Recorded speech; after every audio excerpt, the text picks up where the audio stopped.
ایک آدمی بڑا گناہگار تھا، واقعہ سنا کے بات کو ختم کرتے ہیں۔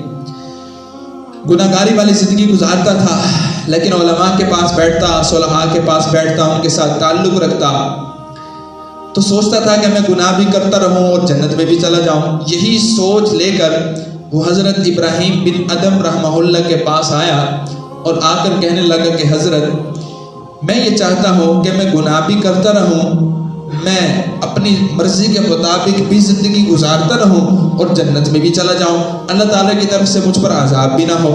تو اللہ والے تو پھر اللہ والے ہوتے ہیں، حکیم ہوتے ہیں، نبض دیکھنا جانتے ہیں کہ اب اس بندے کو کیا جواب دیا جائے گا۔ تو حضرت نے فرمایا اچھا میں آپ کو کچھ تجویز بتا دیتا ہوں، اگر آپ ان تجویز پہ عمل کر لو گے، ان تجاویز پہ عمل کر لو گے تو پھر ٹھیک ہے، آپ گناہ بھی کرتے رہنا اور اللہ تعالیٰ آپ کو جنت الفردوس میں اعلیٰ مقام بھی عطا فرمائیں گے۔ بندہ بھی خوش ہو گیا کہ یار کیا واقعی ہوئی تجاویز ملنے والی ہیں۔ تو حضرت نے اس کو پہلی بات فرمائی، پہلی تجویز دی کہ جب تم گناہ کرنے لگو تو یہ کر لینا کہ اللہ کی نظروں سے اوجھل ہو کے گناہ کر لینا۔ کہنے لگا حضرت یہ کیسے ممکن ہے؟ میں دروازے بند کر سکتا ہوں، الماری کھڑکی بند کر سکتا ہوں، پردے لگا سکتا ہوں، ظاہر میں اپنے آپ کو چھپا سکتا ہوں، لیکن اللہ کی نظروں سے کیسے چھپاؤں گا؟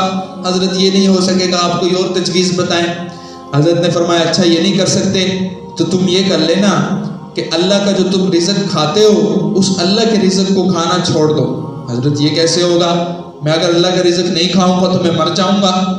فرمایا اچھا یہ نہیں کر سکتے تم پھر ایسا کرنا کہ یہ جو زمین اور آسمان ہے یہ چونکہ اللہ کے ہیں اور اللہ ان کے مالک ہیں، لہٰذا جب کوئی غلام اپنے آقا کی نافرمانی کرنے لگتا ہے تو وہ آقا کی ملک سے یعنی جو اس کی ملکیت ہوتی ہے اس سے باہر نکل کر گناہ کرتا ہے۔ تو تم ایسے کرنا کہ اللہ کی کائنات سے نکل کر پھر گناہ کر لینا۔ کہنے لگا حضرت یہ کیسے ممکن ہے؟ میں جہاں بھی جاؤں گا وہ اللہ کی ملکی ہوگی، چاہے میں اس سیارے سے نکل بھی جاؤں، دوسرے جس سیارے پہ بھی جاؤں گا یا خلا میں جا کر بھی کروں گا تو تب بھی وہ اللہ کی ہی ملک ہے، میں اللہ کی ملک سے کیسے نکل سکتا ہوں؟ یہ میرے لیے کیسے ممکن ہے؟ فرمایا اچھا یہ نہیں کر سکتے تو تم ایسا کرنا کہ جب ملک الموت آپ کی روح قبض کرنے کے لیے آئیں تو اس کو کہہ دینا کہ بھائی 2 منٹ ٹھہر جاؤ، میں توبہ کر لوں پھر میں آپ کے ساتھ چلا جاؤں گا۔ میں نے کہا حضرت میری کیا مجال ہے میں اس کے سامنے یہ کہوں کہ بھائی آپ ٹھہر جائیں، کیونکہ جب موت کا وقت آتا ہے تو پھر چلنا پڑتا ہے۔ انسان چاہے جو مرضی کر رہا ہو، جہاں مرضی بیٹھا ہو، جو مرضی مصروفیات اس کی ہوں، جب ملک الموت ایک اپنے وقت مقرر پر پہنچتا ہے، خاص وقت تک پہنچتا ہے جب موت کا وقت حالانکہ سب کا مقرر ہے، تو حضرت میں اس کو کیسے روک سکتا ہوں؟ حضرت نے فرمایا اچھا یہ نہیں کر سکتے تم ایسے کرنا کہ جب منکر نکیر قبر میں آپ کے سوالات کرنے کے لیے آئیں ان کو قبر میں داخلے کی پرمیشن ہی نہ دینا کہ بھائی میری قبر میں داخلے کی اجازت نہیں ہے آپ کو۔ کہنے لگا حضرت یہ کیسے ممکن ہے؟ منکر نکیر کو میں کیسے روک سکتا ہوں؟ میری کیا مجال ہے فرشتوں کو روکنے کی؟ تو حضرت نے فرمایا اچھا تم یہ نہیں کر سکتے پھر تم یہ کر لینا کہ جب کل قیامت کے دن آپ کے بارے میں فیصلہ ہو جائے گا کہ اس کو گھسیٹ کر جہنم میں ڈال دو، تو تم ایسا کرنا کہ اللہ کے سامنے ضد لگا کر کھڑے ہو جانا اور کہنا کہ میں جہنم میں نہیں جاتا۔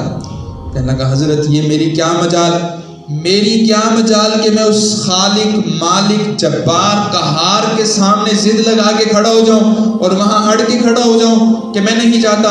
حضرت میری کیا مجال ہے، میری کیا حیثیت ہے کہ میں اللہ کے سامنے ایسے جواب دے سکوں؟ حضرت نے جب دیکھا کہ ابھی لوہا گرم ہے پھر چوٹ ماری، فرمانے لگے کہ جب تیری کوئی حیثیت ہی نہیں ہے، تیری کوئی مجال ہی نہیں ہے، تیری کوئی اوقات ہی نہیں ہے تو پھر اس رحیم کریم پروردگار کی کیوں نافرمانی کرتے ہو؟ اس کی نافرمانی چھوڑ دو۔ جب تیری کوئی حیثیت ہی نہیں ہے، تیرا کوئی مقام ہی نہیں ہے، تیرا اس کے سامنے کوئی زور نہیں چلتا تو پھر کیوں اس کو اپنی جرأت دکھاتے ہو؟ چوٹ پھر سیدھی دل پہ پڑی، لوہا گرم تھا، حضرت نے جو چوٹ لگائی تھی باقی صحیح مقام پر جا کر لگی۔ اس بندے نے کہا کہ حضرت میں آپ کو گواہ بناتا ہوں، آج میں اپنے گناہوں سے پکی سچی توبہ کرتا